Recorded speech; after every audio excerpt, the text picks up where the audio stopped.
आप सुन रहे हैं लाइट मोमेंट्स विद रूबी स्नेता।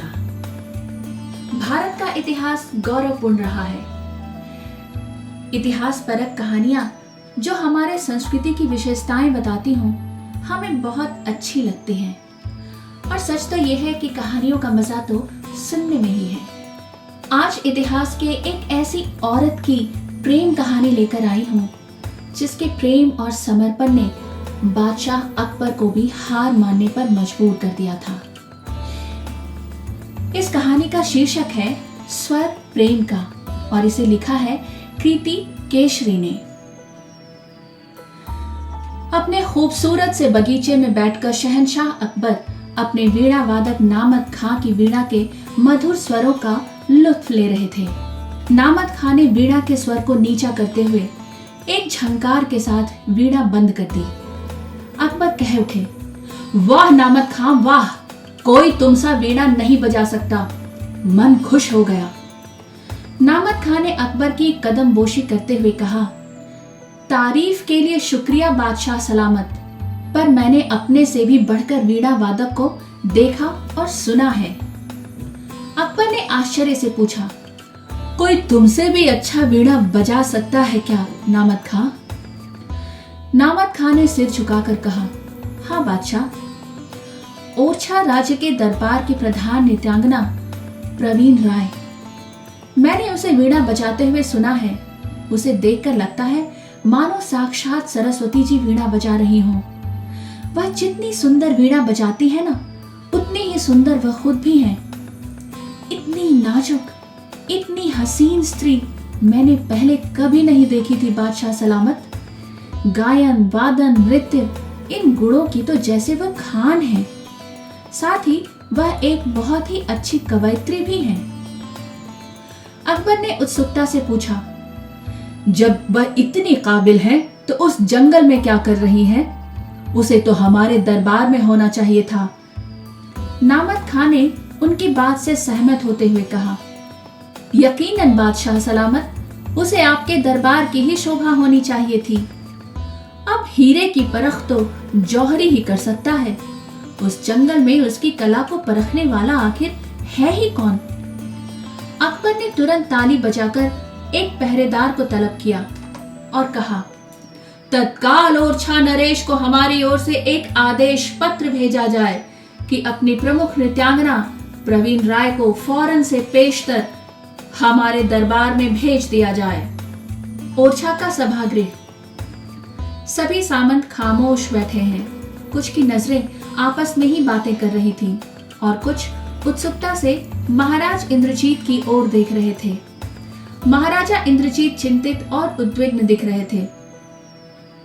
कुछ सोचते हुए वे बोले, सभासदों, जैसा कि आप सभी जानते हैं कि हमारे दरबार के अनमोल रत्न हमारी प्रमुख नृत्यांगना प्रवीण राय को अकबर के सैनिक हमारे ही घर में घुसकर हमारे ही नाक के नीचे से उठाकर ले गए हैं। हम आप सभी की राय जानना चाहते हैं कि अब हमें क्या करना चाहिए। सामंत दुल्हजू ने कहा, महाराज, हम जानते हैं कि जो हुआ वह ठीक नहीं है, पर अब हम कर ही क्या सकते हैं? अकबर के सैनिकों ने ओरछा को तो चारों ओर से घेर रखा है। हम उनका सामना कैसे कर सकते हैं? महाराजा इंद्रजीत ने पूछा, क्यों? हम उनका सामना क्यों नहीं कर सकते हैं दुल्हजू? क्या हमारी तलवारें भोथरी हो गई हैं या हमने चूड़ियां पहन ली हैं? आप भली भांति तो जानते हैं कि जब बुंदेले वीर ठान लेते हैं तो किसी को भी परास्त करने का हौसला रखते हैं। निसंदेह महाराज, दुल्हजू ने कहा, पर यह भीषण रक्तपात और हजारों बुंदेलों की कुर्बानी सिर्फ एक तुच्छ सी वेश्या के लिए, यह हमें गवारा नहीं है महाराज। महाराज इंद्रजीत खून का घूंट पीकर रह गए। उन्होंने घूर कर दुल्हजू को देखते हुए कहा, वह एक सामान्य वेश्या नहीं है दुल्हजू। दुल्हजू के बोलने के पहले ही सामंत भारता बोल पड़े, प्रवीण राय सामान्य वेश्या नहीं है, ये हम सभी जानते हैं महाराज। पर आप जरा ये भी तो सोचिए कि आज तो हम अकबर की सेना को परास्त करके प्रवीण राय को छुड़ा लेंगे, पर उसके बाद अकबर का जो कहर हम पर बरसेगा उससे हमारी रक्षा कौन करेगा। आज संपूर्ण भारत में कोई राजा इतना शक्तिशाली नहीं है कि अकबर से हमारी रक्षा कर सके। दुलहजो ने भारता के हाँ में हाँ मिलाते हुए कहा, और फिर एक बार हुई भूल को दोहराने से क्या लाभ है महाराज। महाराजा इंद्रजीत के माथे पर बल पड़ गए। भूल? कैसी भूल दुलहजो? दुलहजो ने कहा, जब अकबर की ओर से प्रवीण राय को उनकी सेवा में भेजने का आदेश आया था, तब उसे न भेजने के दंड स्वरूप हम पर जो 1 करोड़ स्वर्ण मुद्राओं का जुर्माना हुआ है, उसे तो हम अब तक नहीं चुका पाए हैं महाराज। और अब उनकी सेना से युद्ध छेड़ने की गलती हमें नहीं करनी चाहिए। महाराजा इंद्रजीत ने तनिक खींचते हुए कहा, अर्थात आप सभी अकबर का विरोध न करने के पक्ष में हैं, है ना? सामंत अर्जुन देव ने कहा, महाराज, यह उतनी बड़ी घटना भी नहीं है जितना आप समझ रहे हैं। प्रवीण राय एक वेश्या है महाराज। यह तो उनके लिए सौभाग्य की बात होगी कि वह हिंदुस्तान के बादशाह के दरबार की शोभा बढ़ाए। महाराजा इंद्रजीत ने एक लंबी सांस लेकर किसी पराजित योद्धा की भांति कहा, ठीक है, आप सभी की जब यही इच्छा है तो यही सही। इतना कहकर वह सभा से प्रस्थान कर गए। अपने कक्ष में जाकर महाराजा इंद्रजीत निढाल होकर कटे वृक्ष की तरह अपने पलंग पर गिर पड़े। उनका हृदय हाहाकार कर रहा था। प्रवीण राय को बचाने में कोई भी उनकी सहायता करने को तैयार नहीं था। सबकी नजरों में प्रवीण राय एक मामूली वेश्या ही थी, पर इंद्रजीत का मन जानता था कि वह क्या थी। प्रवीण राय ओरछा की मुख्य नृत्यांगना थी। ईश्वर ने उस अनुपम कृति को बनाने में अपना समस्त कौशल लगा दिया था। वह तन से जितनी सुंदर थी, उसका मन भी उतना ही पावन और निर्मल था। ईश्वर ने उसे हर कला से निपुण करके भेजा था। प्रवीण राय में सिर्फ एक अवगुण था, वो ये कि उसने एक वेश्या कुल में जन्म लिया था, पर अपने इस अवगुण को दूर करने के लिए वह कुछ कर नहीं सकती थी। उसका जन्म उसके वश के बाहर की बात थी, परंतु उसके समस्त गुण उसे वेश्या से उच्च कुल की श्रेणी में बिठाते थे। प्रवीण राय का जन्म का नाम सावित्री था। प्रवीण राय महाराजा इंद्रजीत का दिया हुआ नाम था। वह महाराजा इंद्रजीत को अपना पति मानती थी और अपने नाम के ही अनुरूप वे उनके प्रति ही अपने पतिव्रत धर्म का पालन करती थी। वेश्या होते हुए भी वह सिर्फ महाराजा इंद्रजीत के प्रति एक निष्ठ थी। उसके इन्हीं गुणों के कारण महाराजा इंद्रजीत उनसे बहुत प्रेम करते थे, और यही कारण था कि जब अकबर की ओर से प्रवीण राय को राजधानी भेजने का संदेश आया था, तो उन्होंने उस आदेश को ठुकरा दिया था, जिसके फलस्वरूप अकबर ने उन पर 1 करोड़ स्वर्ण मुद्राओं का जुर्माना लगाया था। जुर्माना लगाने के बावजूद अकबर के सैनिक प्रवीण राय को उठाकर ले गए थे। महाराजा इंद्रजीत अपनी प्रेमिका को न बचा पाने के कारण दुखी और हताश थे। प्रवीण राय हर रात इंद्रजीत के सिरहाने बैठकर वीणा के सुर बजाया करती थी, जिसकी मधुर ध्वनि सुनते ही महाराजा इंद्रजीत स्वप्न लोक में खो जाते थे। पर आज रात न प्रवीण राय थी, न उसकी वीणा से निकलते मधुर स्वर थे, और न ही महाराज इंद्रजीत की आंखों में नींद थी। प्रवीण राय की याद में महाराजा इंद्रजीत की आंखों से 2 आंसू ढुलक पड़े। वह कह उठे, हमें क्षमा करना प्रवीण। जिस विश्वास, जिस आस्था के बल पर तुमने हमारे प्रति अपना पतिव्रत धारण किया था, हम उसकी रक्षा न कर सके।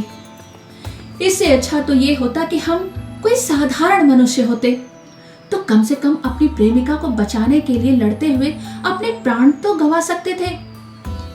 तुम हमें क्षमा कर देना प्रवीण, क्षमा कर देना। प्रवीण राय ने ओरछा से आगरा तक का सफर आंखों से आंसू बहाते हुए पूरा किया था। जब अकबर के सैनिकों ने उसका घर चारों ओर से घेर लिया तो प्रवीण राय ने उनके साथ स्वेच्छा से आना स्वीकार कर लिया था, क्योंकि वे जानती थी कि अगर वह उनके साथ जाने में आनाकानी करेगी तो मुगल सैनिक ओरछा में मौत का वह तांडव करेंगे जिसकी भरपाई कभी संभव न हो सकेगी। ओरछा की जिन गलियों में वह खेलकर बड़ी हुई थी, उन्हीं गलियों को वह रक्त रंजित होते नहीं देख सकती थी। और फिर वह एक वेश्या ही तो थी, उसके न होने पर भी किसी को क्या फर्क पड़ना था, सिवाय महाराजा इंद्रजीत के, जो उसे मन की गहराइयों से प्रेम करते थे। स्वयं को महाराजा इंद्रजीत से दूर ले जाने का निर्णय प्रवीण के लिए बहुत ही कठिन और कष्टदायक था, पर कई बार अपने प्रियजन के हित के लिए इंसान को उससे दूर जाना पड़ता है, और वही प्रवीण राय ने किया था। महाराजा इंद्रजीत से दूर जाते हुए प्रवीण राय का कलेजा मुंह को आ रहा था, परंतु उनकी और ओरछा की भलाई हेतु प्रवीण राय ने उनसे दूरी सहन करने की ठान ली थी। प्रवीण राय को आगरा के एक महल में नजर बंद करके रखा गया था। वह दिन भर ओरछा से अपने साथ लाई पुस्तकें पढ़ती रहती थी। साथ ही वह यह विचार भी करती रहती थी कि ऐसा क्या किया जाए जिससे बादशाह अकबर भी नाराज न हो और उसका पतिव्रत धर्म भी न टूटे। उसे रह रहकर ओरछा नरेश और ओरछा की स्मृतियां रुला जाती थी। ओरछा से उसके साथ आई उनकी प्रिय सेविका मंजरी ने उनसे पूछा, क्या बात है स्वामिनी, आप इतनी उदास क्यों हैं? प्रवीण राय ने बुझे स्वर में कहा, क्या बताऊं मंजरी, मुझे ऐसा लगता है कि मेरी कलाएं, मेरा हुनर ही मेरा दुश्मन हो गया। अगर मैं इतनी कलाएं न जानती तो न मेरी प्रसिद्धि फैलती, न बादशाह अकबर की नजर मुझ पर पड़ती, और न ही मुझे अपने ओरछा नरेश से दूर होना पड़ता। मंजरी ने कहा, ऐसा क्यों सोचती हैं स्वामिनी? प्रवीण ने उदास स्वर में कहा, ठीक ही तो कह रही हूं मंजरी, भगवान की दी हुई उन सौगातों की बहुत बड़ी कीमत चुकानी पड़ी है मुझे। मंजरी ने प्रवीण राय को समझाते हुए कहा, आप ऐसा क्यों नहीं सोचती स्वामिनी कि आपकी कलाओं ने आपको हिंदुस्तान के बादशाह के दरबार में पहुंचा दिया है। बताइए तो, इतना अच्छा अवसर कितनों को मिलता है भला? प्रवीण राय ने तनिक क्रोधित होते हुए कहा, क्या कहती है तू मंजरी? तुम तो मेरा स्वभाव भली भांति जानती है ना, फिर भी ऐसा बोल रही है। न मुझे पद की लालसा है, न वैभव की, और न ही प्रसिद्धि की। मैं तो बस अपने ओरछा नरेश के चरणों में ही खुश थी। स्त्री को जीवन में चाहे कितनी ही प्रसिद्धि और नाम मिल जाए मंजरी, पर वह जितनी संतुष्ट किसी को प्यार देकर और उसका प्यार पाकर होती है, उतनी संतुष्ट और कुछ भी पाकर नहीं होती। एक तुच्छ वेश्या होकर भी मैं ओरछा नरेश का सच्चा प्रेम पा सकी थी। यही मेरे लिए सौभाग्य की बात थी, पर शायद मेरी किस्मत में ही खोट था जो उनका प्रेम पाकर भी मैं उनकी न हो सकी। इतना कहकर प्रवीण राय की आंखों से आंसू बह निकले। मंजरी अपनी स्वामिनी की यह दशा देखकर द्रवित हो उठी। फिर उसने इस संबंध में कोई बात नहीं की। दिन पर दिन बीतते जा रहे थे, पर अब तक बादशाह ने प्रवीण राय की सुध नहीं ली थी। एक दिन मंजरी ने प्रवीण से पूछा, स्वामिनी, हमें राजधानी आए इतना समय हो गया, पर अब तक बादशाह ने आपसे मुलाकात नहीं की। अब बादशाह के मन की बात मैं क्या जानूं मंजरी? प्रवीण राय ने पुस्तक पढ़ते हुए जवाब दिया। वे दोनों अभी बातें कर ही रही थी कि बादशाह अकबर की एक बांदी बहुमूल्य आभूषणों और वस्त्रों से भरा थाल लेकर आई और कहा, आज सूर्य ढलने के बाद बादशाह सलामत आपसे भेंट करने आएंगे। ये वस्त्र और आभूषण उन्होंने आपके लिए भेजे हैं, आप इन्हें पहनकर तैयार रहना। इतना कहकर बांदी चली गई। अज्ञात की आशंका से प्रवीण राय का दिल धड़क उठा। स्वयं को संयत करने के लिए वह एक पुस्तक उठाकर पढ़ने लगी। सूर्य ढल चुका था। आकाश पर चंद्रमा अपने ढेर सारे तारों की फौज लेकर आ गया था। बागीचे की ओर से रह रहकर आता हवा का एक झोंका मोगरा और रात रानी के फूलों की महक से उसे महका कर चला जाता था। प्रवीण राय बिना कोई श्रृंगार किए यूं ही पलंग पर अधलेटी हो पुस्तक पढ़ रही थी। तभी आवाज हुई, बादब, बा मुलाहिजा, होशियार, हिंदुस्तान के शहंशाह अकबर तशरीफ ला रहे हैं। आवाज सुनकर प्रवीण सतर्क हो गई और पलंग से नीचे उतरकर खड़ी हो गई। बादशाह अकबर ने उसके कक्ष में प्रवेश किया। प्रवीण राय ने झुककर अकबर की कदमबोशी की। बादशाह ने प्रवीण की ओर देखा। प्रवीण की सादगी भरी सुंदरता देखकर वे उस पर मोहित हो गए। झरोखे से आती चंद्रमा की एक शीतल किरण प्रवीण के चेहरे पर रोशनी बिखेर रही थी। उसकी आंखें झुकी हुई थीं। घबराहट के कारण उसके पंखुड़ी से नाजुक होंठ थरथरा रहे थे। माथे पर आए श्वेत कण चंद्रमा की रोशनी में मोती से चमक उठे थे। सामान्य वेशभूषा में भी वह बला की खूबसूरत लग रही थी। बादशाह ने उससे कहा, हमने नामद खां से तुम्हारी खूबसूरती के बारे में जितना सुना था, तुम तो उससे कहीं ज्यादा हसीन हो प्रवीण राय। पर तुमने कोई श्रृंगार क्यों नहीं किया है? क्या तुम्हें हमारा तोहफा पसंद नहीं आया? प्रवीण ने हौले से जवाब दिया, आपका दिया हुआ तोहफा बहुत अच्छा था, पर मुझे श्रृंगार करना अच्छा नहीं लगता जिल्ले इलाही। अकबर ने तख्त पर बैठते हुए मुस्कुराकर कहा, हाँ ठीक कह रही हो, तुम्हें बनावटी साजो सामान की क्या जरूरत? तुम्हें तो ऊपर वाले ने वैसे ही इतना हसीन बनाकर भेजा है। हमने सुना था तुम बहुत अच्छी वीणा वादक हो, क्या तुम हमें अपनी वीणा नहीं सुनाओगी? प्रवीण ने उनका अभिवादन किया और बादशाह के सामने कालीन पर बैठकर उसने वीणा के सुर छेड़ दिए। बादशाह के कहने पर उसने वीणा बजाना स्वीकार तो कर लिया था, पर आज उसके सुरों में वह तारतम्य, वह समर्पण नहीं था जो इंद्रजीत के लिए बजाते समय होता था।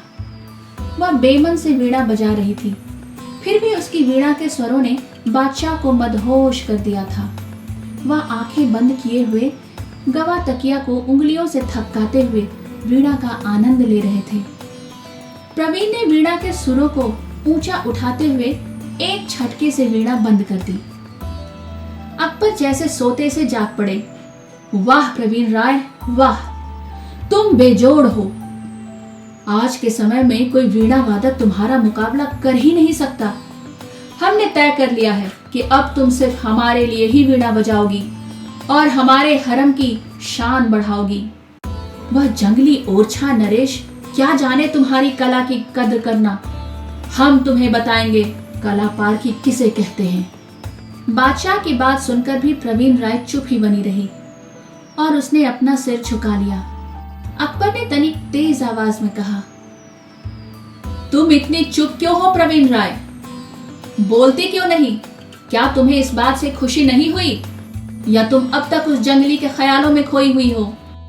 अकबर की आवाज में आई कठोरता को भांपते हुए प्रवीण राय ने कहा, बेहद खुशी हुई है बादशाह सलामत, पर कोई बात है जो मुझे परेशान किए हुए है। अकबर ने संयत होकर पूछा, अच्छा ऐसी क्या बात है, मुझसे कहो, हम उस बात को जड़ से ही खत्म कर देंगे। प्रवीण ने कहा, गुस्ताखी माफ हो महाराज, पर मैंने अब तक जिस राज्य का अन्न खाया है, जो मेरी जन्मभूमि है, उसी ओरछा राज्य पर आज मेरी वजह से 1 करोड़ स्वर्ण मुद्राओं का जुर्माना है। यही बात मुझे विचलित करती रहती है। अकबर ने हंसकर कहा, बस इतनी सी बात, जाओ हम तुम्हें चिंता मुक्त करते हैं। हम ओरछा नरेश पर लगा जुर्माना माफ करते हैं। प्रवीण राय के होठों पर हंसी खेल गई। सावित्री की तरह ही उसने भी अपने स्वामी पर आई सारी विपदाएं टाल दी थी। उसने पुनः अकबर की कदमबोशी की। उसे मुस्कुराता देखकर बादशाह उसे अपनी बाहों में भरने के लिए बेचैन हो उठे। उन्होंने प्रवीण की ओर अपनी बाहें फैला दी।